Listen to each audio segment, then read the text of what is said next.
America और भारत के रिश्ते आज की तारीख में ब्रेकिंग पॉइंट पर आ गए हैं। भारत के पास कोई विकल्प बचता नहीं था। भारत को चीन या अमेरिका किसी एक से दोस्ती रखनी ही थी। अमेरिका ने एक तरीके से उसको जब अपना दोस्त मानने से इनकार कर दिया तो भारत के पास चीन के पास जाने के अलावा दूसरा कोई रास्ता नहीं। तो फिर ये सवाल उठना लाजमी है, क्या वाकई में नरेंद्र मोदी की सरकार चीन के सामने झुक गई है?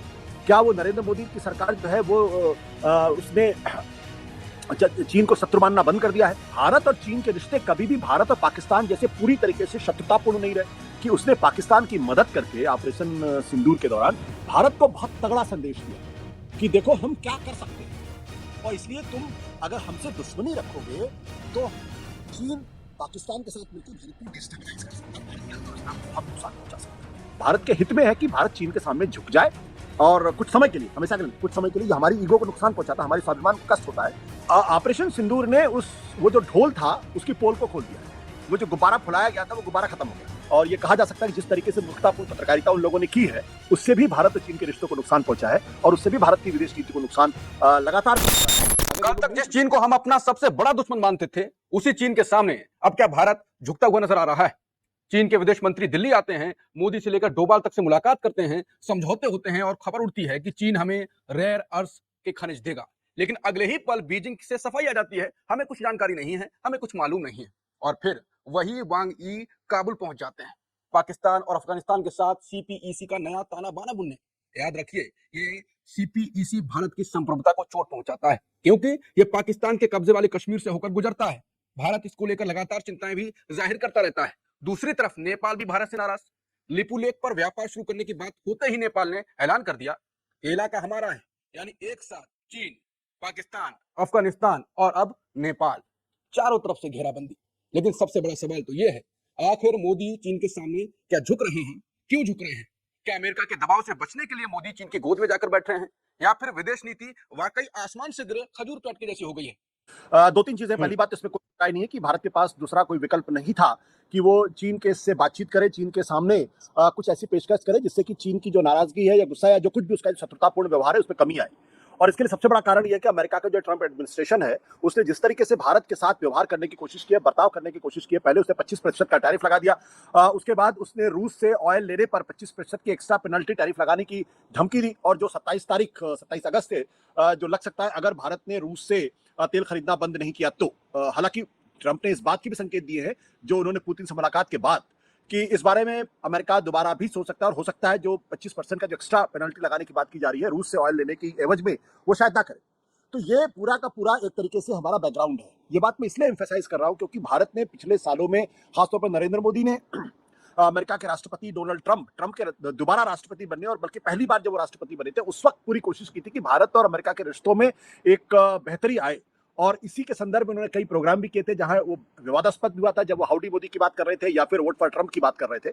लेकिन ट्रंप ने राष्ट्रपति बनने के बाद जिस तरीके का रुख अख्तियार किया है उससे ये साफ हो गया है कि अमेरिका और भारत के रिश्ते आज की तारीख में ब्रेकिंग पॉइंट पर आ गए हैं। और ये बात मैं नहीं कह रहा हूं, बल्कि जो अमेरिका की एक बहुत ही मशहूर और पॉलिटिशियन है, हालांकि वो ट्रंप की क्रिटिक हैं, निक हैली ने यह बात कही कि भारत और अमेरिका के रिश्ते ब्रेकिंग पॉइंट पर आ गए हैं, और उन्होंने ये भी कहा है कि हमें ये गलती नहीं करनी चाहिए कि हम भारत को चीन की जो एडवर्सरी है उसको इस तरीके से करें कि ताकि वो चीन के खाते में चला जाए। ये स्थिति है। अब उसके बाद भारत के पास कोई विकल्प बचता नहीं था। भारत को चीन या अमेरिका किसी एक से दोस्ती रखनी ही थी। अमेरिका ने एक तरीके से उसको जब अपना दोस्त मानने से इनकार कर दिया तो भारत के पास चीन के पास जाने के अलावा दूसरा कोई रास्ता नहीं। अब इसके दो पहलू हैं। एक पहलू यह कि कुछ लोगों की जो आलोचना है कि भाई ये वही चीन था जिसने ऑपरेशन सिंदूर के दौरान पाकिस्तान का साथ दिया और पाकिस्तान को न केवल हथियार दिया बल्कि भारत को कमजोर करने के लिए उस जंग में पूरी मदद भी उनकी की, जिसके सबूत भी है, जिसके बारे में लेफ्टिनेंट जनरल राहुल सिंह ने यह कहा था कि भारत एक सीमा पर दो शत्रुओं से लड़ रहा है।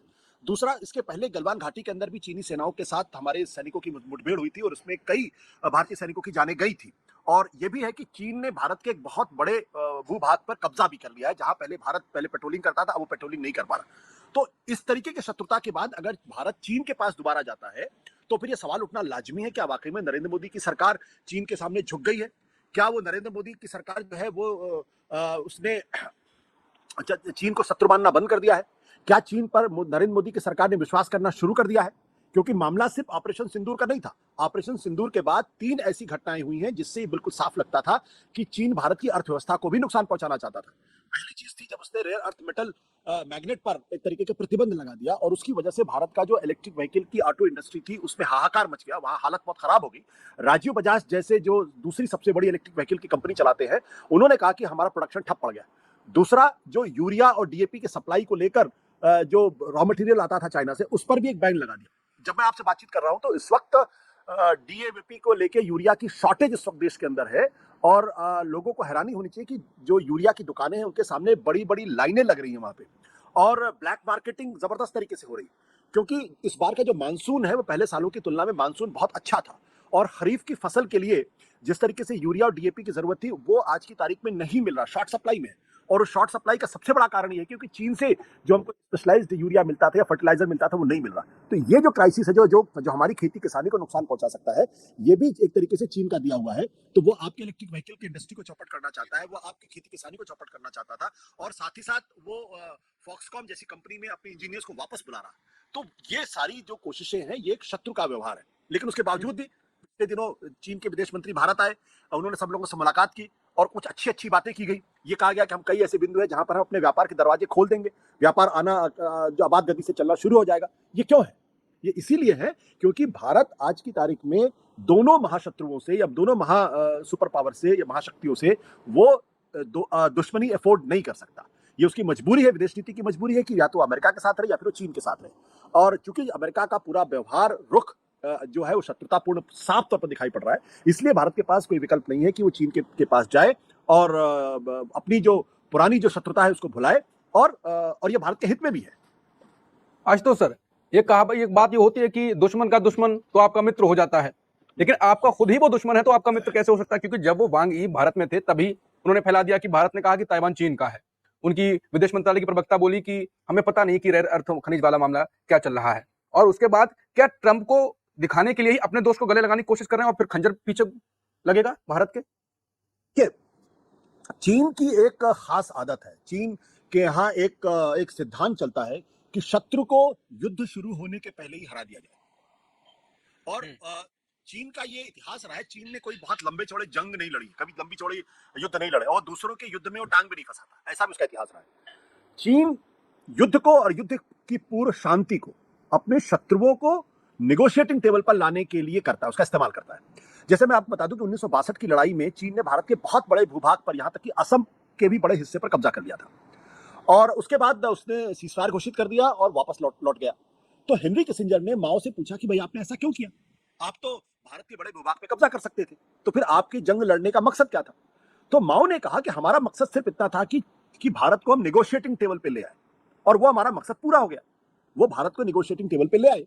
उसके बाद से भारत और चीन के बीच में सीमा के विवाद लगातार है, लेकिन भारत और चीन के रिश्ते कभी भी भारत और पाकिस्तान जैसे पूरी तरीके से शत्रुतापूर्ण नहीं रहे। और 62 की लड़ाई के बाद कभी भारत और चीन के बीच में कोई जंग भी नहीं हुई। सीमा पर कई बार ऐसे हादसे हुए हैं जहां पर दोनों ने एक दूसरे के सैनिकों का खून बहाया है और लोगों की जानें गई है, लेकिन कभी जंग की नौबत नहीं आई।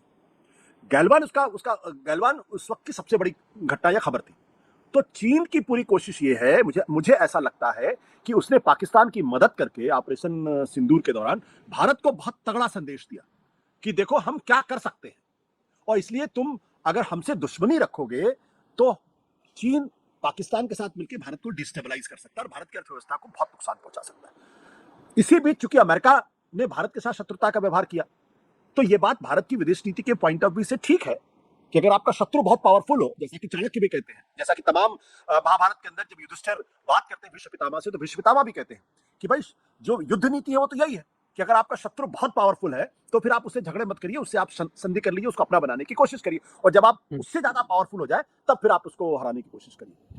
तो उसका नतीजा यह है कि भारत चीन के पास जा रहा है। दूसरी बात जो जियोपॉलिटिक्स के पॉइंट ऑफ व्यू से बहुत इंपॉर्टेंट है वो ये कि अगर भारत चीन के साथ रहेगा तो भारत का जो सीमा पे जो संघर्ष है उसमें कमी आएगी, शिथिलता आएगी, और अगर संघर्ष जारी रहेगा तो भारत को भी अपने बिलियन डॉलर मतलब करोड़ों अरबों रुपए खर्च करने पड़ेंगे अपनी सीमा पर तैनाती को लेकर, साथ ही साथ सीमा पर इंफ्रास्ट्रक्चर बिल्डअप को लेकर, और उसमें आप जरा सी भी ढिलाई करेंगे तो आपको नुकसान होगा। तो आप चीन को न्यूट्रलाइज करते हैं, और अगर आप चीन को न्यूट्रलाइज करते हैं तो चीन का दबाव पाकिस्तान के ऊपर भी पड़ेगा, तो वो पाकिस्तान पर भी दबाव डाल के चीन के माध्यम से पाकिस्तान को भी न्यूट्रलाइज कर सकते हैं। और तीसरा, जो रूस पिछले दिनों भारत से रूसता हुआ दिखाई पड़ा है उसको भी हम साथ लेके चल सकते हैं। तो ये पूरा भारत की सीमा से जुड़े हुए चीन, पाकिस्तान और बगल में रूस, इन तीनों में जो हमारे करीबी दोस्त हैं, जियो पॉलिटिक्स के पॉइंट ऑफ व्यू से बहुत इंपॉर्टेंट होगा। और मान लीजिए अगर अमेरिका अफगानिस्तान का इस्तेमाल करता है किसी वजह से स्ट्रेटेजिकली, चीन को न्यूट्रलाइज करने के लिए या चीन को वो करने के लिए, तो उसका नुकसान भारत को भी होगा। तो फिर एक आर्क बन जाता है, पाकिस्तान, चीन और रशिया। पाकिस्तान को छोड़ भी दे तो रशिया और चीन वो एक बीच में एक न्यूट्रल स्टेज हो जाती है, जो भारत को एक तरीके से मदद कर सकता है। तो जियो पॉलिटिक्स के पॉइंट ऑफ व्यू से और युद्ध नीति के पॉइंट ऑफ व्यू से, विदेश नीति के पॉइंट ऑफ व्यू से भारत के हित में है कि भारत चीन के सामने झुक जाए। और कुछ समय के लिए, हमेशा के लिए, कुछ समय के लिए, ये हमारी ईगो को नुकसान पहुंचाता है, हमारे स्वाभिमान को कष्ट होता है, लेकिन चीन से दुश्मनी लेने का कोई कारण नहीं अगर अमेरिका हमारा दुश्मन की तरीके से बिहेव कर रहा है तो। बिल्कुल, ये आपने नई बात मुझे पहली बार सुनने में मिली कि चीन ने संकेत दिया था ऑपरेशन सिंदूर में पाकिस्तान को मदद करके। तो आपको क्या लगता है कि चीन अब भारत के साथ बातचीत कर रहा है, तो मोदी जी सही कदम उठा रहे हैं, झुक नहीं रहे हैं, उनकी विदेश नीति अब ठीक डायरेक्शन में जा रही है? इस विदेश नीति पर आप क्या कहेंगे? ऐसा लगता है, ऐसा, क्योंकि हमारे पास कोई विकल्प ही नहीं है। मैं ये कह रहा हूं ना, हमारी जो कंफ्यूजन हमारे दिमाग में आया था वो इस बात को लेकर ये था कि हम दुनिया के विश्वगुरु बन गए। हमने ये इमेज दुनिया को देने की कोशिश की, भारत के अंदर भी देने की कोशिश की कि नरेंद्र मोदी जी तो अपने दुनिया के बड़े भारी स्टेट्समैन बन गए। तो जब वो बोलते हैं तो अब चीन भी सुनता है, पाकिस्तान भी सुनता है, अमेरिका भी सुनता है, सब लोग सुनते हैं हमारी बात। ऑपरेशन सिंदूर ने वो जो ढोल था उसकी पोल को खोल दिया। वो जो गुब्बारा फुलाया गया था वो गुब्बारा खत्म हो गया। अब जो है व्यावहारिकता के धरातल पर भारत की विदेश नीति आ गई है। तो व्यावहारिकता का तकाजा ये है कि आप दोनों विश्व गुरुओं से, मतलब दोनों सुपर पावर से आप दुश्मनी नहीं ले सकते। अगर आप दोनों आपके दुश्मन होंगे तो आपको दोनों तरफ से मार पड़ेगी। तो इसमें से किसी एक के साथ आपको अच्छी दोस्ती करनी पड़ेगी। चूंकि अमेरिका के साथ आपकी अच्छी दोस्ती नहीं हो सकती, इसलिए भारत के हित में है कि भारत चीन के साथ दोस्ती करे। दूसरी बात, ये तो जो एक कॉमन सेंस की बात है। दूसरी जो महत्वपूर्ण बात यह है कि आज की तारीख में अगर भारत को विकसित भारत बनना है और उसको आत्मनिर्भर होना है, तो फिर उसको कम से कम एक लंबा वक्त चाहिए, क्योंकि उसकी जो इंडस्ट्री है, उसकी जो फैक्ट्री है, उसका बहुत सारा रॉ मटेरियल या बहुत सारा सामान चीन से आता है। चीन अगर वो प्रोडक्शन लाइन को बंद कर देगा, जैसा कि उसने रेयर अर्थ मेटल पे किया या फर्टिलाइजर के मामले में किया, तो भी भारत की अर्थव्यवस्था को नुकसान पहुंचेगा। तो जरूरी इसलिए है कि आप अमेरिका के सामने अपना एक दोस्त रखें। दूसरा, आपकी इंडस्ट्री को किसी तरीके से नुकसान ना हो, इसके लिए भी चीन की जरूरत है। तीसरा, जियो पॉलिटिक्स के लिहाज से भी अगर आप देखेंगे तो भी यह भारत के लिए फायदे का सौदा है। मैं इसमें बिल्कुल नहीं मानता कि चीन के साथ दुश्मनी करनी चाहिए। और हमारे बहुत सारे टीवी के संपादक और पत्रकार जो जिंगोइज्म कर रहे थे, जो देशभक्ति के नाम पे रोज चीन को पटकने की बात कर रहे थे और ड्रैगन को मतलब वो चिथड़े कर दे रहे थे, उनकी मूर्खता पर हंसा जा सकता है। और ये कहा जा सकता है कि जिस तरीके से मूर्खतापूर्ण पत्रकारिता उन लोगों ने की है, उससे भी भारत और चीन के रिश्तों को नुकसान पहुंचा है और उससे भी भारत की विदेश नीति को नुकसान लगातार पहुंच रहा है। अगर ये लोग नहीं सुधरे तो ये भारत का बहुत नुकसान करने वाले हैं।